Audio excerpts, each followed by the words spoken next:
And welcome to another episode of Experts Speak. I'm Michael DeLon, and today I'm here with Mike Kaeding. And Mike, thank you for spending some time with me today. Yeah, thanks for having me. This should be fun. You are welcome. I'm really excited to talk with you because Mike is in his company. They have this mission that they are trying to solve America's housing affordability crisis by driving down the cost of housing.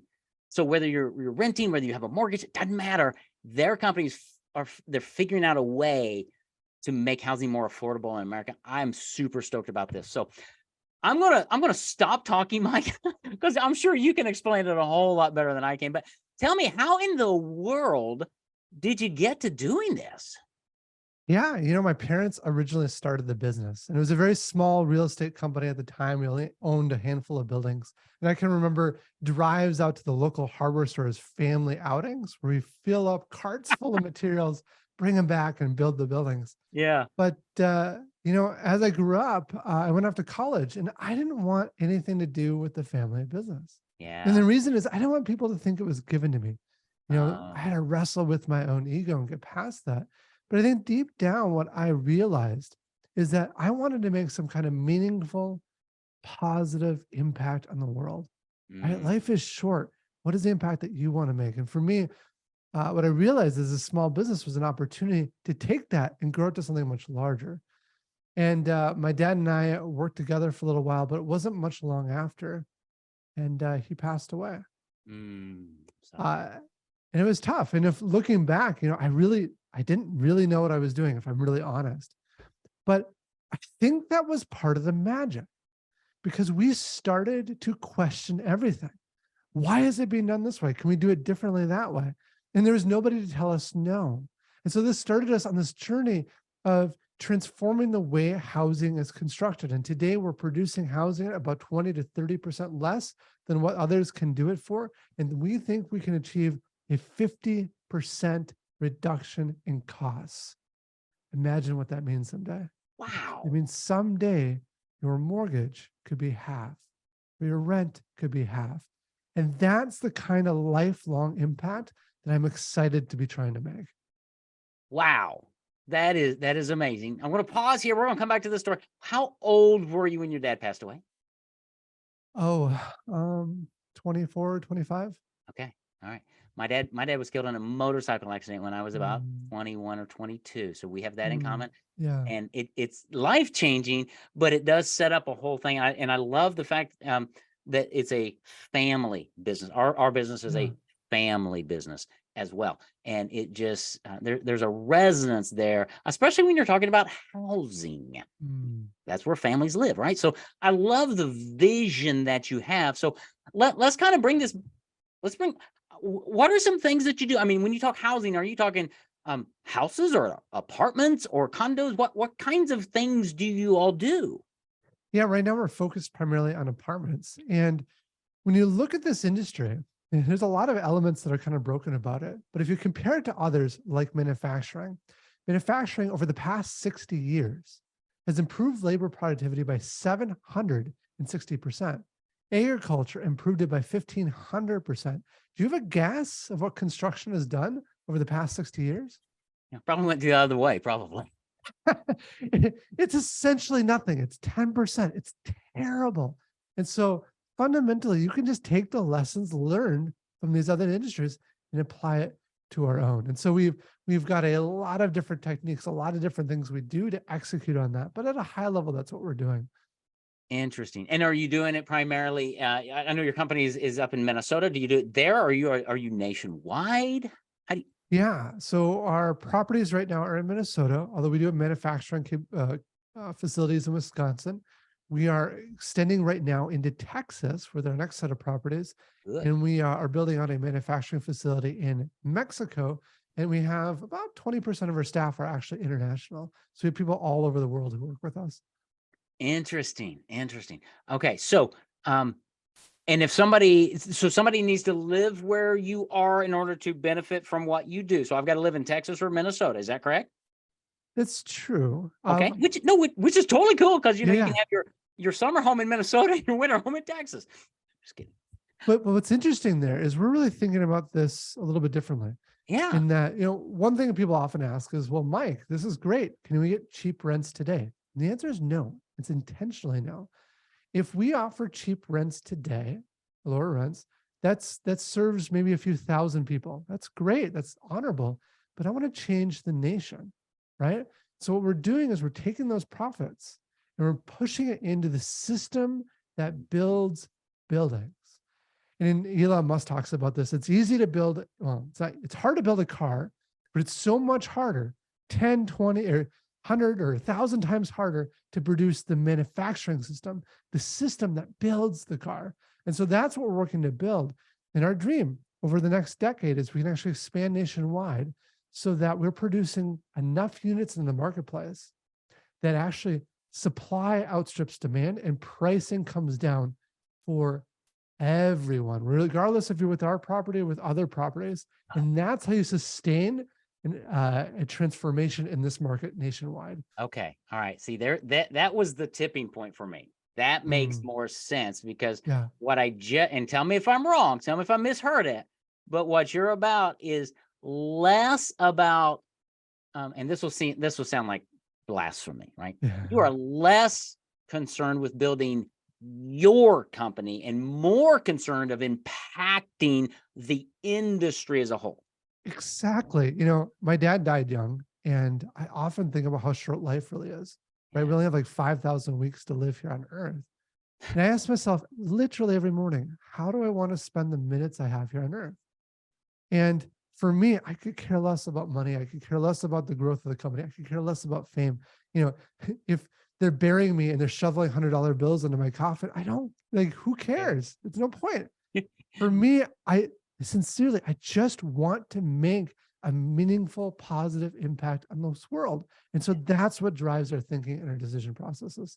That's amazing. That's amazing. And um just I'm curious, right? I just ask questions that come to my mind. Your process, let's say you get this system built and Mm. 10 years down the road, the reality is happening and prices are starting to come down. Is this something that you could take to other countries and help them? Or is it indicative to America because of our high housing rates? No, you can apply what we're doing to other countries as well. Fundamentally, what it's all about is hiring amazing people and building a culture of continuous improvement. There are literally 10,000 little problems that you have to solve, and getting everyone to be solving those problems and changing this industry is really challenging. But that's the heart of it. You, you just gave the formula like to grow any business, honestly. It's true. It's I read a book over the Christmas break. It was called A CEO Only Does Three Things: Mm, people, culture, and numbers. exactly. And That's pretty much exactly right. that's kind of what you're doing, right?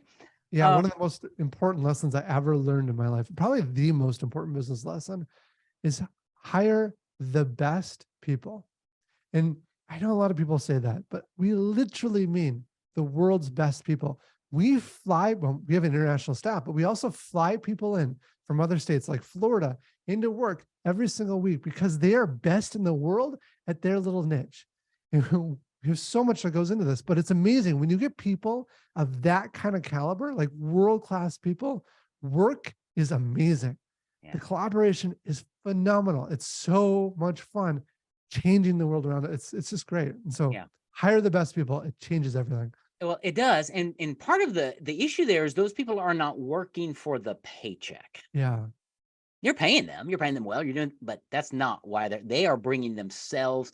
They're on board with the vision exactly. and the impact that they get to have a part in of changing something that 100, 200 years down the road, people are going to be able to have affordable housing because of something they did. Exactly. Now, that's not to say you still need to pay them top of market. You have to have amazing benefits, a great culture, all that goes into it. But that's not enough to make someone switch and jump ships. Mm-mm. It's about the vision and the impact that they can make.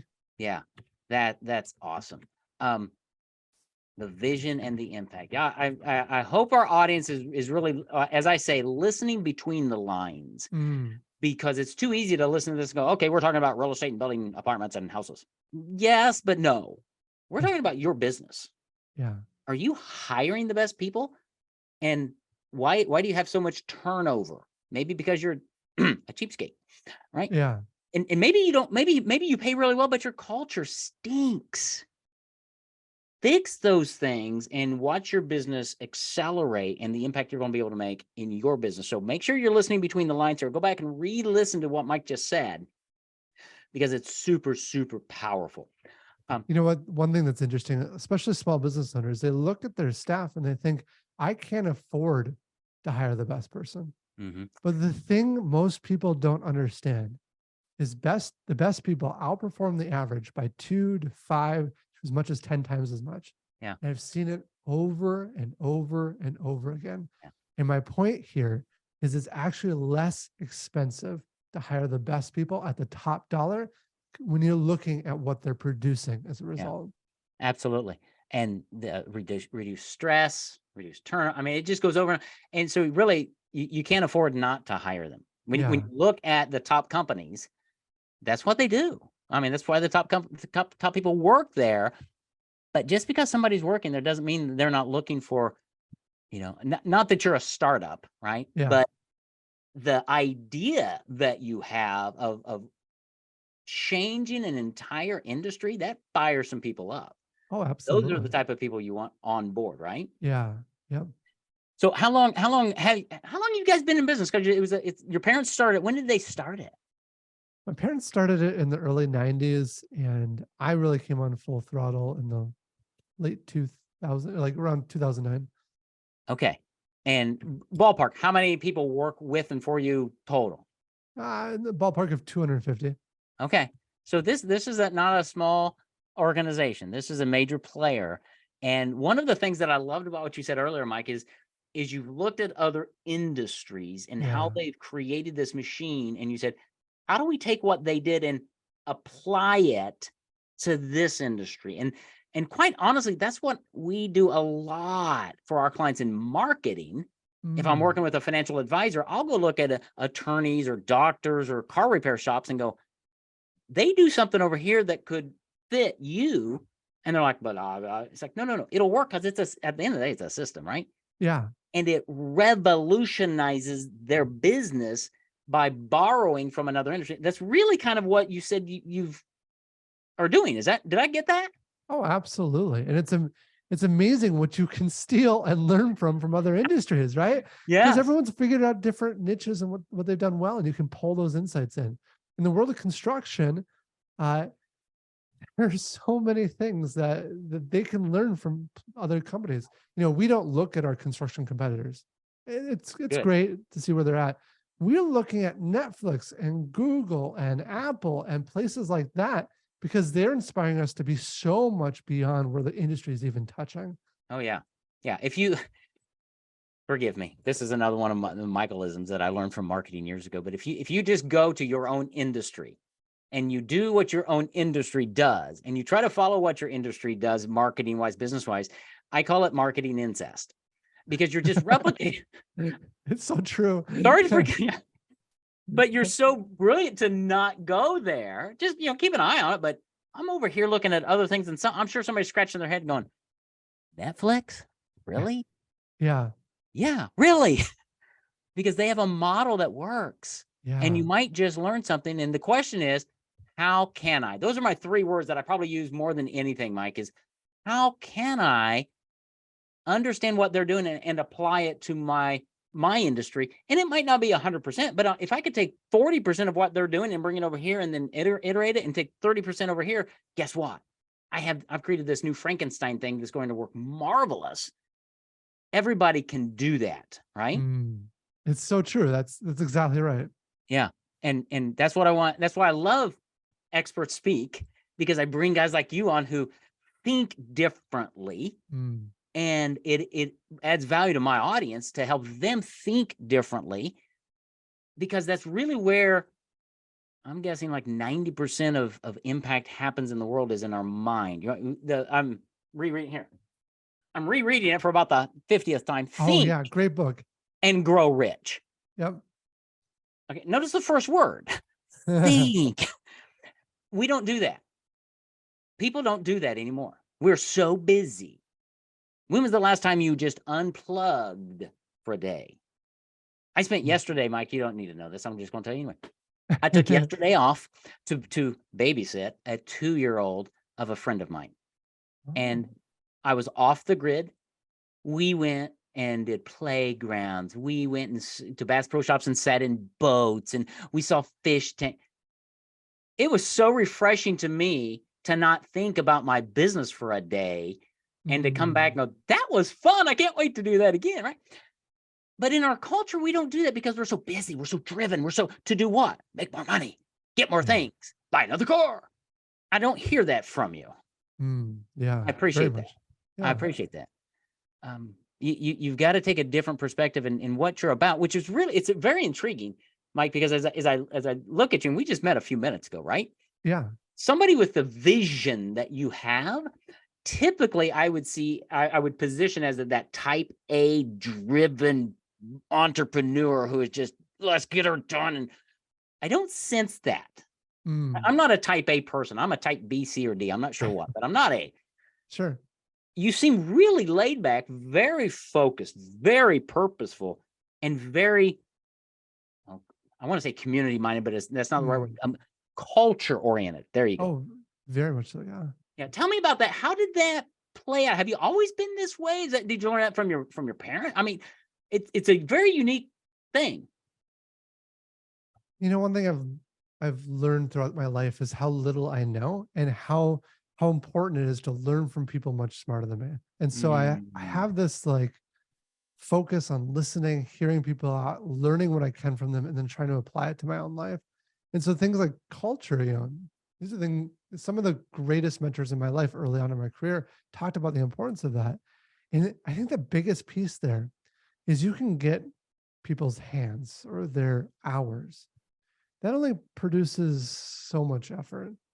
But if you can get their heart, you can change the world, right? And so creating the culture that people love coming to work every day, that they feel supported. Like one of the things we tell everyone at orientation is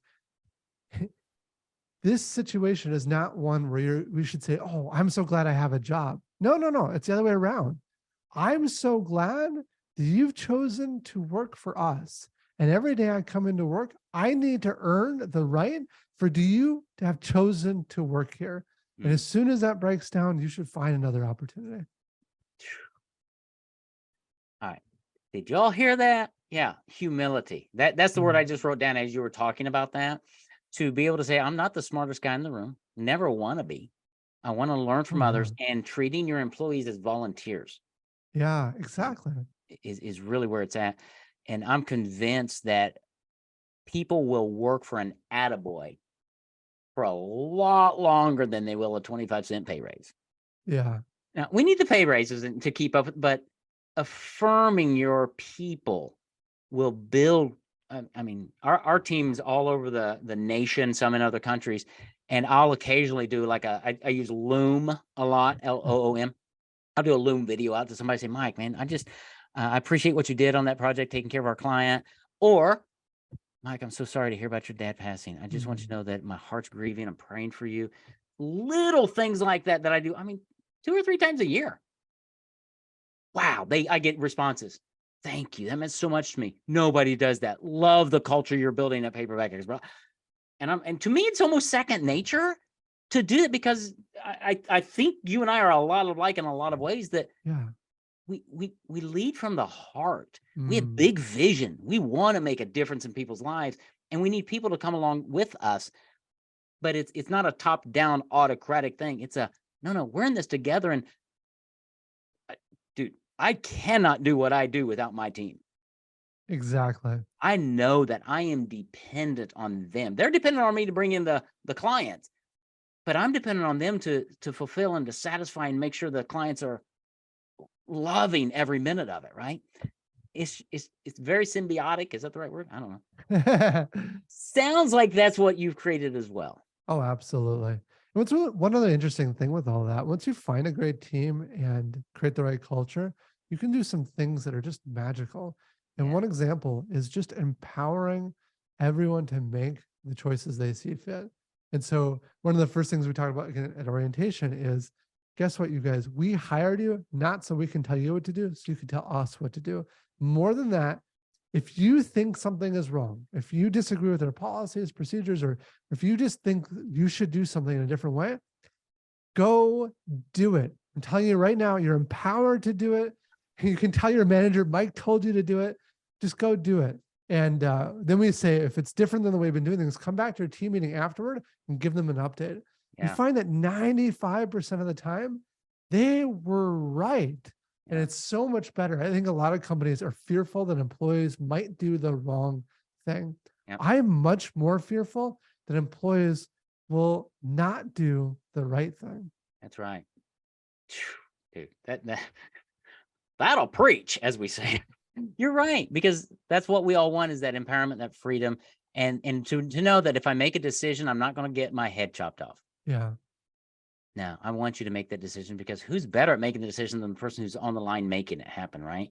Exactly. And let us know. So it's very funny, because we tell the same thing to our clients, or our writers and things, to go, here's how we do things. If you got a better way, please come tell us, because we don't, this is just how we do things. And it's so, process improvement comes from those who are doing it, to go, why do you guys do it that way? Have you ever thought about? No, I actually never thought about that. That's a great idea. Can we go do that? Listening to your people, that's awesome. We need to have you back to talk about building culture, because it is not something that a lot of small business owners do, because they're not taught that, right? They're all taught about revenue. It's like, well, revenue is important, but guess what? It's a byproduct. You have a great culture. True. Yeah, I went in college. I took some management classes, and they're worthless. Nothing to do with the real life, like nothing on culture and stuff like that. It was learning about matrix organizations versus hierarchical. It's okay. Yeah, it comes down to people and relationships. Yes, and valuing them, and pulling them all on the same ship, and say, here's where we're going. Are you with me? And they're like, yes. And leading them through service and making an impact in people's lives. That's what you're about. How in the world, Mike, do people like find out more about you? We haven't even said the name of your company. What? Tell us about the name of your company, and how do people get a hold of you to learn more? Yeah, our company is called Norhart. You can visit our website, norhart.com. That's NORHART.com.